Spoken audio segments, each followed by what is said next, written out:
जैसा कि आप लोगों को ये विदित है कि वर्तमान में यूपी की आजमगढ़ लोकसभा की सीट पर बाई इलेक्शन हो रहा है। इस बाई इलेक्शन में उपचुनाव में बीएसपी ने भी श्री शाह आलम उर्फ गुड्डू जमाली को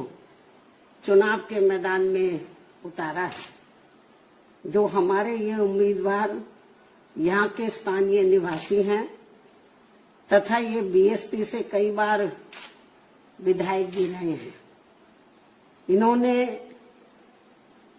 कोरोना काल में बाढ़ आदि के समय में भी पीड़ित लोगों की काफी मदद की है। वैसे भी ये अक्सर जरूरतमंद लोगों की वहाँ काफी मदद करते रहते हैं और मदद भी केवल इन्होंने यहाँ अकेले अपने खुद के समाज के लोगों की ही नहीं की है, बल्कि दलगत राजनीति से ऊपर उठकर वह मानवता एवं इंसानियत के नाते यहाँ सभी वर्गों व धर्मों के मानने वाले लोगों की अपने सामर्थ्य के हिसाब से हर स्तर पर पूरी मदद की है। जबकि दूसरी पार्टियों के उम्मीदवार ऐसे समय में हमें कहीं भी यहाँ नजर नहीं आते हैं। इसके साथ ही बीएसपी का अकेला एक ऐसा हमारा ये उम्मीदवार है जो अधिकांश आपके बीच में ही रहता है, यानी कि आजमगढ़ जनता के बीच में ही रहता है और ना ही व्यक्तित्व भी बहुत अच्छा है और ना ही किसी के लिए दूसरी पार्टियों की तरह ना ही किसी के लिए अभद्र भाषा का भी इस्तेमाल करता है। ऐसे व्यक्तित्व को हमने यहाँ की आम जनता की चाहत व उनके हितों को भी ध्यान में रखकर अपना प्रत्याशी बनाया है। वैसे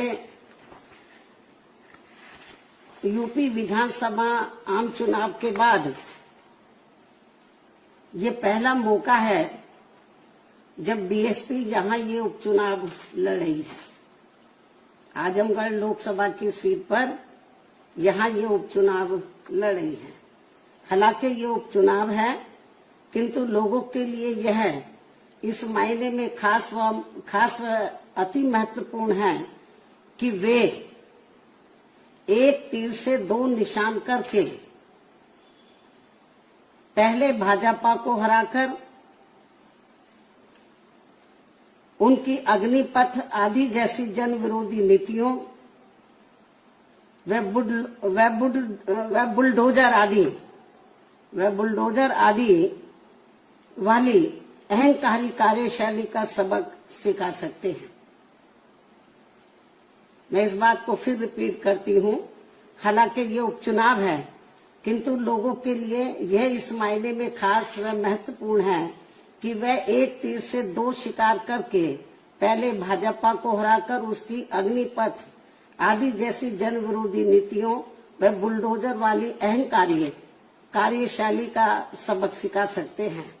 और साथ ही सपा को भी बीजेपी से उसकी अंदरूनी मिली भगत आदि की भी सजा दे सकते हैं,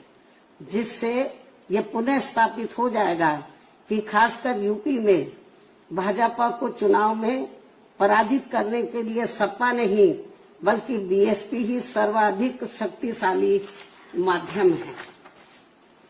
हालांकि ये भी जग जाहिर है कि भाजपा व सपा एक ही थैली के चट्टे बट्टे हैं तथा ये दोनों हमेशा एक दूसरे के पूरक ही रहे हैं। साथ ही इन दोनों पार्टियों की नीति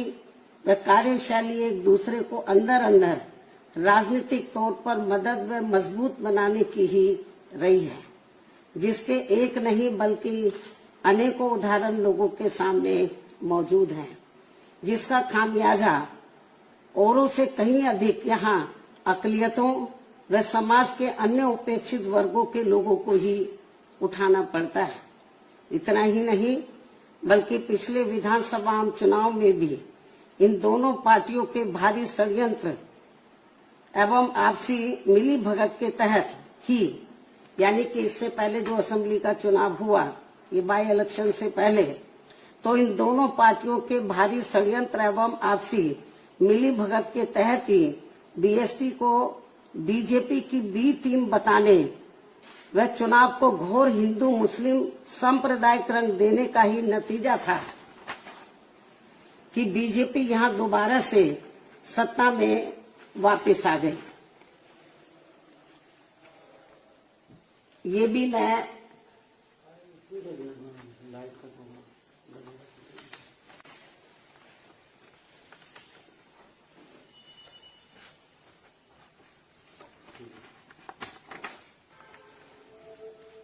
इतना ही नहीं बल्कि पिछले विधानसभा चुनाव में भी इन दोनों पार्टियों के भारी षड्यंत्र एवं आपसी मिली भगत के तहत ही बीएसपी को बीजेपी की बी टीम बताने व चुनाव को घोर हिंदू मुस्लिम सांप्रदायिक रंग देने का ही नतीजा था कि बीजेपी यहां दोबारा से सत्ता में वापस आ गई और अब लोग अपने आप को यहां काफी ठगा हुआ सा महसूस करने लगे हैं। वास्तव में वैसी गलती खासकर विशेष एक समुदाय के लोगों को अब यहाँ आगे नहीं दोहरानी चाहिए। खासकर आजमगढ़ के लोकसभा उपचुनाव में तो ये गलती बिल्कुल भी नहीं करनी चाहिए। इसके साथ ही ये भी बहुत उम्मीद है कि इस चुनाव के परिणाम बीएसपी के पक्ष में आने की संभावना की वजह से भाजपा सरकार की जन विरोधी नीतियों व कार्यशैली आदि पर काफी हद तक अंकुश भी लग सके, जिसका फिर लाभ सब समाज के लोगों को जरूर मिलेगा। इसलिए अब आजमगढ़ के सभी वर्गों व धर्मों के लोगों से मेरी पुरजोर यही अपील है कि वे यहां से बीएसपी के उम्मीदवार को जिताकर प्रदेश व देश को जनहित व देश हित का बड़ा संदेश जरूर दें। इस उम्मीद के साथ ही अब मैं अपनी बात यही समाप्त करती हूँ। धन्यवाद।